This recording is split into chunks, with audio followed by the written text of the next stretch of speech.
وكذلك جعلناكم أمة وسطا لتكونوا شهداء على الناس. Supaya tidak mampir ke neraka, dakwah Muhammadiyah itu mengajak umatnya supaya selamat dari azab api neraka dan menyelamatkan yaitu orang-orang yang akan gagal masuk surga ya, menjadi selamat, menjadi tetap masuk surga. Itulah dakwah Muhammadiyah. Hadirin jamaah rahimakumullah, ya kita harus mengerti apa itu Muhammadiyah.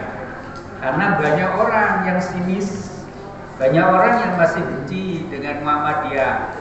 Banyak orang yang masih kadang-kadang memusuhi Muhammadiyah karena tidak ngerti, wajar.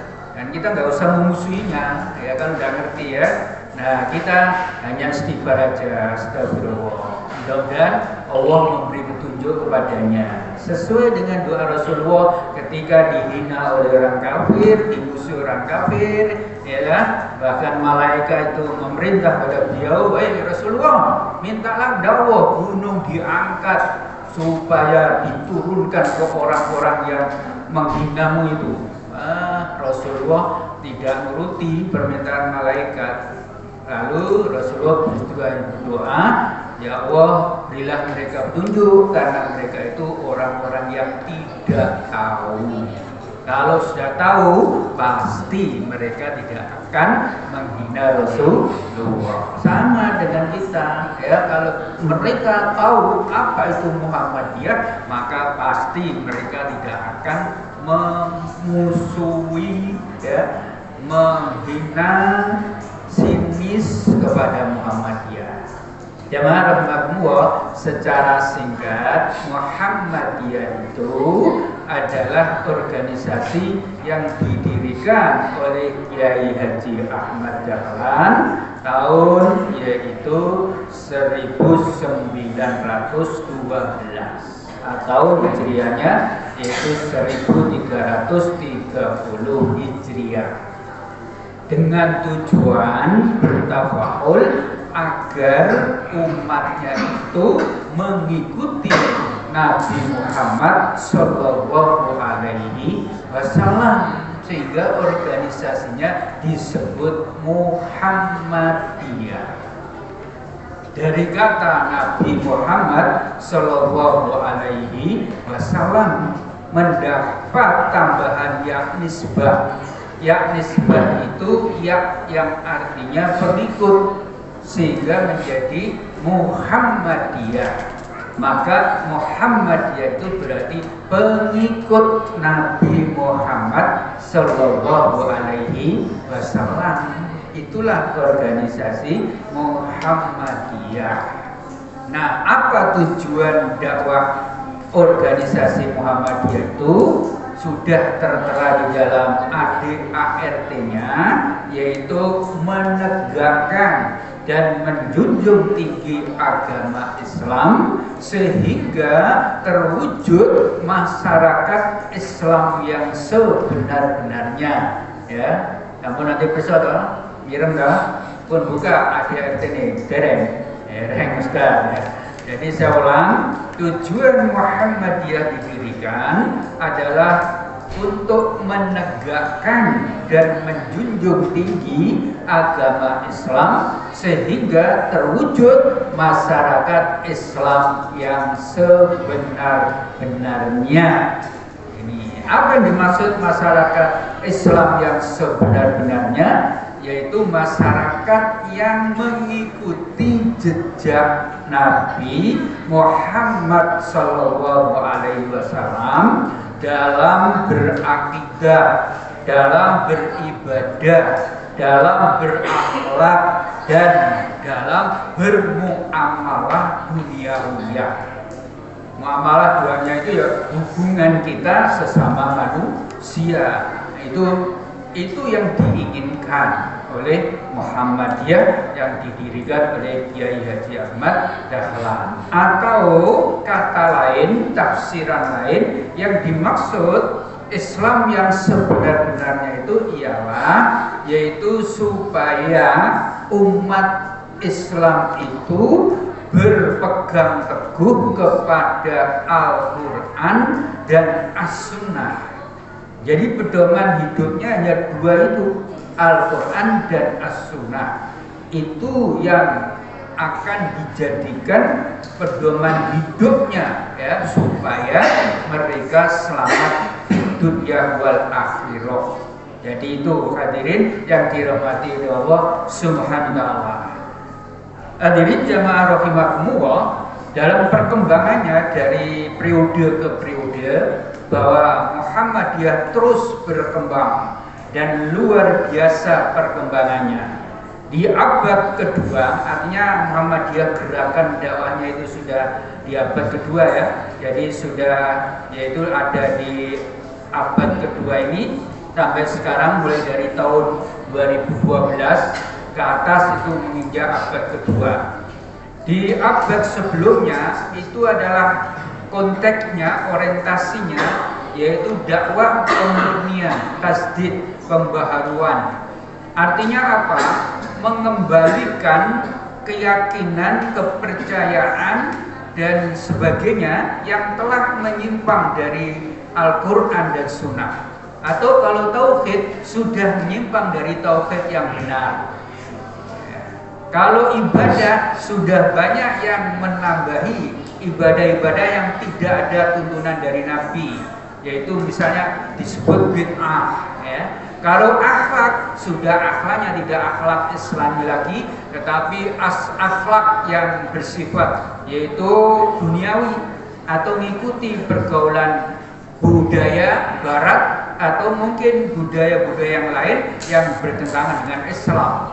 Secara muamalahnya pun juga banyak yang tidak sesuai dengan muamalah Islam. Itulah sehingga dikembalikan ke aslinya, bukan berarti agama baru, bukan menambah baru ya, tetapi dikembalikan. Oh, orang yang sering praktek TBC misalnya ya, tahayul, bid'ah dan khurafat, itu misal aja kita tidak asing lagi ya, di warga kita itu kalau punya gawe ya, punya hajat untuk mantu, itu banyak yang masih tanya kepada yaitu tukang ramal atau ahli ramal, enaknya hari apa kalau saya ini mau mantu anak saya ya, maka dihitung tanggal lahirnya, wetonnya ya, antara calon laki-laki dan perempuan. Ya kalau menurut dukunnya bagus boleh ya, tapi jika menurut dukunnya nggak bagus jangan, nanti celaka. Nah dihitung-hitung percaya itu syirik ya, jelas syirik itu dan dosa besar ya. Nah ini masih banyak praktek-praktek di masyarakat ya, oleh karena itu dibersihkan kepercayaan seperti itu dan jangan dipercaya lagi, tapi kembalikan bahwa semua itu Allah yang ngatur. Tauhidnya bahwa kita hari apa saja baik, bulan apa saja baik, tahun apa saja baik, tergantung kita yang ngisi dan tergantung ya usaha kita, di samping kita memohon munajat kepada Allah dengan sholat, misalnya sholat istikharah, misalnya sholat hajat dan sebagainya, bukan ke dukun, bukan ke tukang ramal. Wis dosa gede belum tentu selamat. Nah kalau ke tauhid yang benar, insya Allah selamat. Kalau tahu ada hal-hal ujian, yaitu mungkin gejala apa itu, ujian-ujian kecil, nah itulah memang dari Allah. Jadi selamat semuanya. Itulah yang dikehendaki oleh Muhammadiyah. Misalnya juga banyak lagi yang masih percaya, ya kan? Jadi segoro kidul itu ada sing jogo, gitu. Indah namanya Nyi Roro Kidul. Jadi ada yang joget Nyi Roro Kidul ya. Nah itu kalau kalian melakukan hajat nikah di bulan apa itu Suro ya, oh itu kualat. Kenapa kualat? Ya Nyi Roro Kidul sedang mantu. Nanti kalau kamu mantu nandingi kualat itu ya, bisa bahaya. Nah, itulah keyakinan-keyakinan yang syirik ya, yang luar biasa besar-besarnya seperti itu ya. Lah kok taunya Nyi Roro Kidul mantu, memangnya anaknya berapa? Kok setiap tahun mantu? Apa kamu ya diundang oleh Nyi Roro Kidul? Lah kok tahu nih mantu? Anaknya piro? Kok diundang? Gitu ya. Jadi itu hal-hal yang khayal, yang tidak ada buktinya, dan itu menurut agama Islam adalah syirik. Naudzubillahi min dzalik. Contoh itu ya. Jadi itu yang dakwah Muhammadiyah yang pada saat itu dan terus berkembang, bahwa dengan pendidikan, dengan sosial, dengan kesehatan, karena itu memang harus dilakukan untuk menjadikan Islam itu Islam yang bermartabat, Islam yang berperadaban, Islam yang berkemajuan. Sehingga di abad kedua ini ada 4 pokok poin, yaitu perkembangan Muhammadiyah dakwahnya. Yang pertama adalah gerakan pencerahan. Ini yang pertama, di mana dakwah Muhammadiyah harus menjawab tantangan zaman dengan Islam yang mencerahkan ya. Islam yang membawa manfaat, rahmatan lil alamin, membawa rahmat bagi seluruh alam ya. Islam yang membebaskan manusia dari peradaban yang tertinggal. Ini di abad kedua ini ya. Jadi arahnya ke sana. Jadi dicerahkan, jangan ada lagi berpikiran bahwa naik pesawat itu bid'ah, naik kereta api itu bid'ah ya. Apalagi ada speaker ini dikatakan bid'ah. Itu nggak tahu artinya bid'ah ya. Ini adalah pengembangan, pencerahan ya. Di zaman Rasulullah, kalau kendaraan unta, kuda, kapal atau perahu atau keledai, maka di zaman sekarang muncul kereta api cepat, muncul pesawat, itu berarti pengembangan, pencerahan, bukan bid'ah ya. Jadi hadirin, ada orang berpaham begitu ya, oh itu gak ada di zaman Rasulullah, bid'ah itu gak oleh ya. Akhirnya dia mengharamkan segala macam seperti itu, tapi pakai HP ya. HP-nya produk Cina, oh kafir misalnya gitu. Jadi aneh orang-orang berpikir seperti itu ya. Nah, Muhammadiyah itu logis ya pikirannya.